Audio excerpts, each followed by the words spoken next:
नमस्कार, nannies Goan किचनमध्ये तुमचं खूप खूप स्वागत। आज बनवूया अगदी कमी साहित्यात बनणारा खमंग जाळीदार असा ढोकळा। चला सुरू करूया। मी आज ढोकळा कुकरमध्ये बनवणार आहे।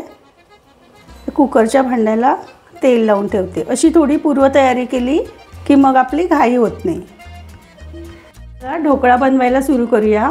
सगळ्यात आधी मी एक मिक्सरचं भांडं घेते। याच्यात घालूया 1.5 वाटी चण्याचं पीठ म्हणजे बेसन। तुमच्याकडे असं मेजरमेंटचं माप नसेल तर तुम्ही एखादी वाटी सगळं साहित्य त्याच वाटीत मोजून घ्यायचं। 1 कप आणि हा अर्धा कप, एकूण मी 1.5 कप बेसन घेतलेलं आहे।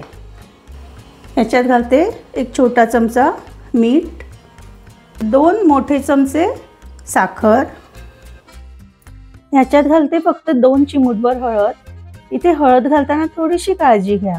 थोडीशी जरी जास्त पडली तर सोडा आणि हळद यांचं रिएक्शन होऊन लाल पॅचेस तयार होतील, म्हणून मी अगदी थोडीशीच घेतलेली आहे।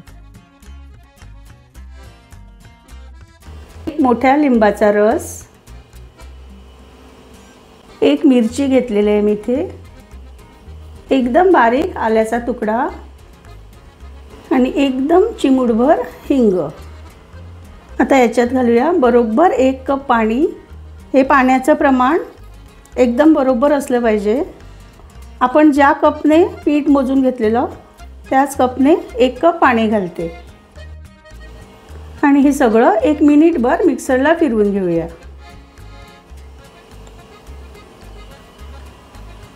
आणि हे सगळं बॅटर आता एका बाउलमध्ये काढून घेऊया। पुढची तयारी करण्याआधी मी कुकरमध्ये थोडं पाणी गरम करण्यासाठी ठेवलेलं आहे। त्याची फक्त शिट्टी काढून ठेवायची आणि कुकरच्या पाण्यात एक छोटीशी रिंग ठेवलेली आहे। आता ह्याच्यात घालूया 2 चमचे तेल। इथे मी 2 मोठे चमचे तेल घेतलेलं आहे आणि हे आता छान फेटून घेऊया।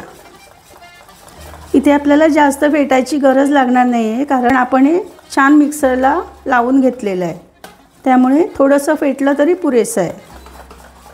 आता हे छान मिक्स झालं की याच्यात आपण घालणार आहोत 1 इनोचं पॅकेट।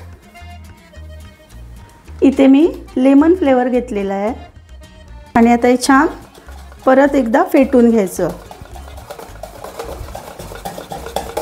तुम्ही बघू शकता आपलं बॅटर आता एकदम हलकं झालेलं आहे। एका डायरेक्शनमध्येच फेटून घ्यायचं, म्हणजे याच्यात छान बबल्स तयार होतील। आता इथे 1 मिनिट पण वाया न घालवता आपण लगेचच हे मिश्रण कुकरच्या भांड्यामध्ये काढून घेऊया।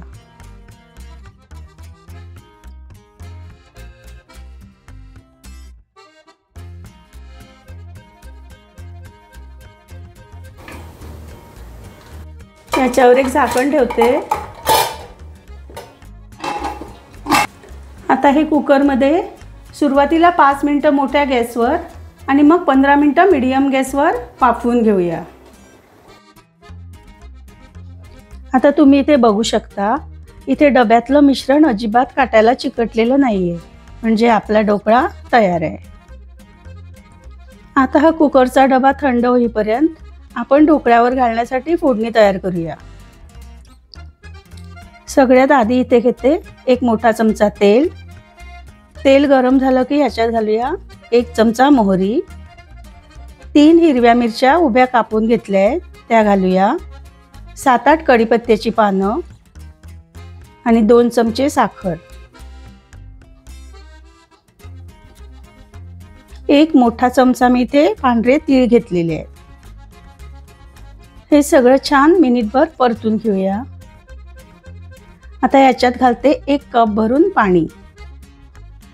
लक्षात ठेवा, ढोकळ्याची अर्धी चव या फोडणीच्या पाण्यावर अवलंबून असते, म्हणून ही फोडणी अगदी खमंग झाली पाहिजे। तुम्हाला जर हे पाणी थोडंसं आंबट हवं असेल तर तुम्ही इथे अर्ध्या लिंबाचा रस घालू शकता।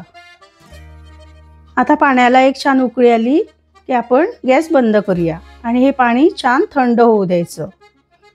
आता आपला ढोकळा पण छान थंड झालेला आहे। तुम्ही बघू शकता किती छान स्पॉन्जी झालेला आहे। तुम्हाला आवडत असेल त्या आकारात तुम्ही याचे बारीक मोठे जसे हवे असतील तसे तुकडे तयार करून घ्या.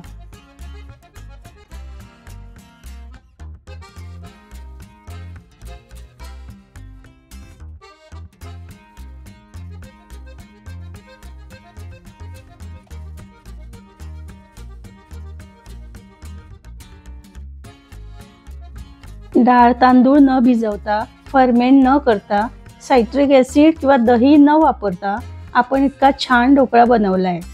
नवीन स्वयंपाक शिकणाऱ्या मुलींसाठी किंवा हॉस्टेलमध्ये राहणाऱ्या स्टुडंटसाठी सुद्धा ही एक परफेक्ट रेसिपी आहे. आता फोडणीचं पाणी ढोकळ्यावर पसरवून घेऊया. इथे थोडंसं जास्तच पाणी घालायचं, म्हणजे ढोकळा खूप मुलायम होतो आणि खाताना घशात अडकत नाही.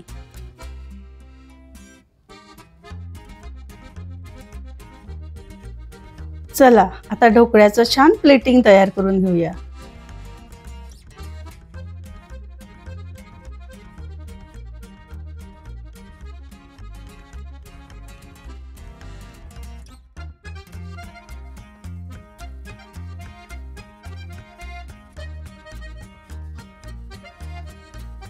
याच्यावर घालायची बारीक चिरलेली ओली कोथिंबीर आणि थोडंसं ओलं खोबरं.